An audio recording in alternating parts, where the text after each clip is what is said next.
For months, the entire political media ecosystem has been feeding us a single unbroken narrative. The Republican Party had finally fallen in line. We were told the Never-Trumpers were extinct, the establishment had bent the knee, and Donald Trump was now commanding a disciplined, ruthless machine that would not tolerate a single inch of dissent. We were told that the days of internal leaks and public infighting were over. Well, apparently nobody told Representative Don Bacon, because what we just witnessed in the last 48 hours isn't just a crack in the dam. It is a total humiliation for the Trump administration coming from inside the House. If you have been waiting for the moment when a sitting Republican, someone who actually votes with Trump, someone who wants the GOP to succeed, would finally look at this White House and say, "This is insanity," we just got it. Don Bacon didn't just issue a polite statement of concern. He didn't just say he disagreed with the president. He effectively called the Trump administration a clown show. In response to the latest threats coming out of the Pentagon, Bacon publicly referred to the Department of Defense, currently run by Pete Hegseth, as the Department of Dense. Amateur hour. Crazy. Dumber. These are not the words of a Democrat. These are the words of a retired Air Force Brigadier General and a sitting Republican Congressman describing his own party's leadership. And honestly, he is absolutely right. Because let's be forensic about what triggered this. This entire meltdown didn't happen over a budget or a tax bill. It happened because Donald Trump and Pete Hegseth are currently threatening to court-martial a United States senator and 5 other members of Congress for the crime of reading the Constitution. You cannot make this up. The Trump administration is threatening sedition charges and the death penalty against Mark Kelly, a literal astronaut and combat veteran, because he appeared in a video telling troops to disobey illegal orders. That is it. That is the crime. And Don Bacon looked at this strategy, this attempt to weaponize the military justice system against political rivals over a 60-second video, and he realized what the rest of us have known for a long time. These people have absolutely no idea what they are doing. This is the emperor has no clothes moment. Trump wants you to believe he is a terrifying authoritarian mastermind, but Don Bacon just exposed the reality. They aren't masterminds. They are flailing amateurs who are so insecure that they are threatening to imprison retired military officers for quoting the law. When your own team calls your operation the Department of Dense, you don't have a mandate, you have a mutiny. To understand why a guy like Don Bacon, who effectively bleeds Republican red, is suddenly sounding like a resistance liberal, you have to look at the actual evidence that started this firestorm. You have to strip away the hysteria coming from Truth Social and look at the crime that the Trump administration claims is so heinous it requires military tribunals and charges of sedition. If you listen to Donald Trump, who posted that this was seditious behavior punishable by death, or if you listen to Pete Hegseth, who is currently running the Pentagon like it's a segment on Fox and Friends, you would assume these 6 members of Congress called for an armed insurrection. You would assume they leaked nuclear launch codes or instructed the 82nd Airborne to lay down their arms in the middle of a battle. But when you actually pull up the video, which, by the way, they are trying desperately to scrub from the narrative, what you see is almost boring. It is a 60-second clip where 6 lawmakers, all of whom served in the military or the intelligence community, look into the camera and remind active duty troops of a single fundamental concept. You have a duty to disobey illegal orders. That's it. That is the entire controversy. They didn't say disobey the president. They didn't say start a coup. They quoted the Uniform Code of Military Justice. They restated the oath that every single person in uniform takes, an oath not to a king, not to a commander-in-chief, but to the Constitution. The idea that a soldier must refuse an order that violates the law is not a radical leftist theory. It is the bedrock of the American military. It is what we separate us from the regimes we fight. We teach it to cadets at West Point. We teach it to recruits at boot camp. It is the lesson of Nuremberg. I was just following orders is not a defense. So when Mark Kelly, a retired Navy captain who flew combat missions in Desert Storm, says, "You must refuse illegal orders," he is literally just reciting his job description. But here's where the Department of Dense comes in. Instead of ignoring the video or issuing a standard statement saying the president always issues lawful orders, Pete Hegseth decided to take the bait in the most catastrophic way possible. He didn't just disagree, he threatened to weaponize the military justice system against a political opponent. Hegseth took to Twitter, X, and publicly threatened to recall Senator Mark Kelly to active duty. He cited a specific, rarely used provision in federal law that allows the military to pull retired officers back into service. And why? To court-martial him, to put him on trial for sedition. And this is the part that I think specifically triggered Don Bacon, Hegseth got petty. He didn't just threaten a court-martial, he tweeted at Senator Kelly, telling him that when he is recalled, it'll start with a uniform inspection. Think about the level of insecurity required to type that sentence. You are the Secretary of Defense. You are in charge of the most powerful military in the history of the human race, and you are publicly threatening a United States senator with a uniform inspection? It's small, it's vindictive. It is the behavior of a hall monitor, not a statesman. This is exactly what Bacon meant when he called it amateur hour, because Don Bacon is a retired brigadier general. He knows how the UCMJ works. He knows that recalling a retired officer to active duty just to prosecute them for political speech protected by the First Amendment is a legal minefield that would get laughed out of any actual military court. He knows that sedition requires an intent to overthrow the government by force, not a reminder to follow the law. What Bacon saw was a defense secretary who doesn't understand the law he is supposed to enforce. Hegseth is trying to use a loophole, the fact that retired officers like Kelly still receive a pension and are technically subject to the UCMJ, to silence a critic. But the other 5 lawmakers in that video, they resigned their commissions or served in the Guard. They're not retired, they're separated. Hegseth can't touch Jason Crow. He can't recall Alyssa Slotkin.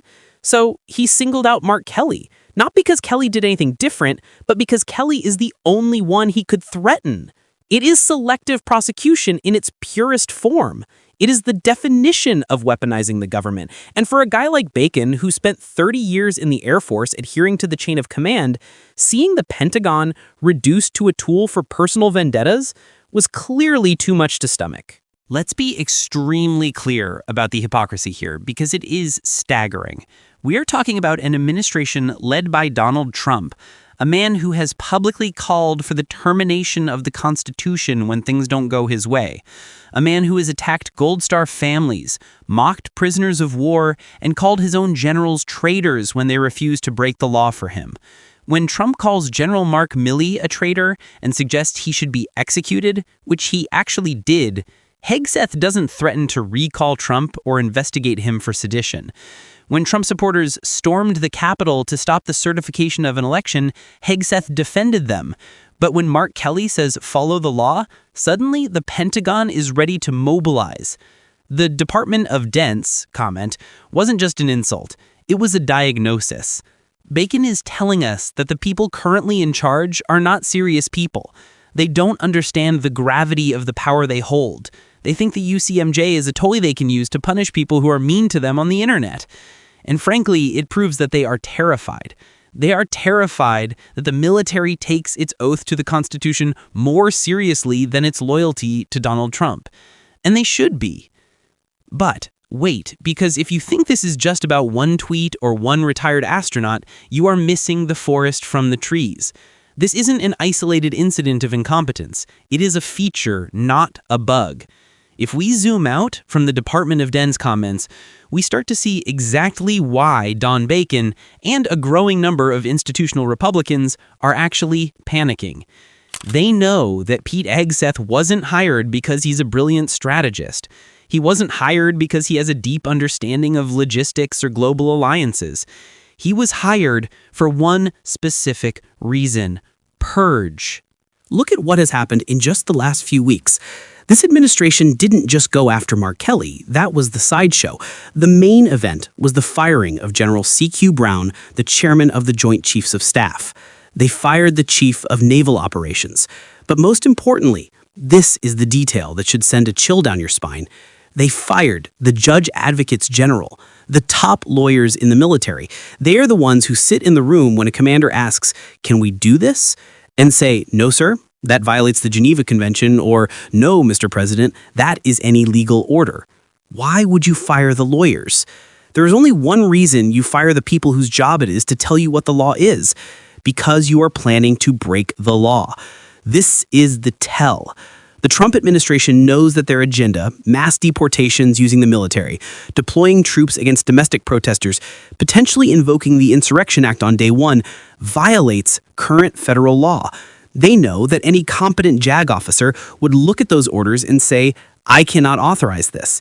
So instead of changing their policy to fit the law, they are changing the personnel to fit the crime. They are removing the guardrails. When Pete Hegseth talks about a warrior board to review generals, he isn't looking for people who are better at fighting wars. He is looking for people who will say yes when Trump asks them to do something illegal. He is looking for compliance. This is exactly why the phrase illegal orders triggered such a massive meltdown. It struck a nerve. If this administration planned to govern within the bounds of the Constitution, a video reminding troops to follow the law would be non-controversial. It would be boring. The only reason you threaten to court-martial someone for saying, "Don't follow illegal orders," is if you intend to issue them. Don Bacon sees this. He's a military guy. He understands that the moment you purge the JAGs and threaten the officers who speak up, you don't have a military anymore. You have a personal militia. You have a Praetorian Guard. And let's be honest about the timeline here. This is straight out of the Project 2025 playbook. We were told during the campaign that Project 2025 was just a think tank wish list and that Trump had nothing to do with it. But here we are, watching them systematically dismantle the nonpartisan civil service and the military chain of command exactly as the document prescribed. They are clearing the board.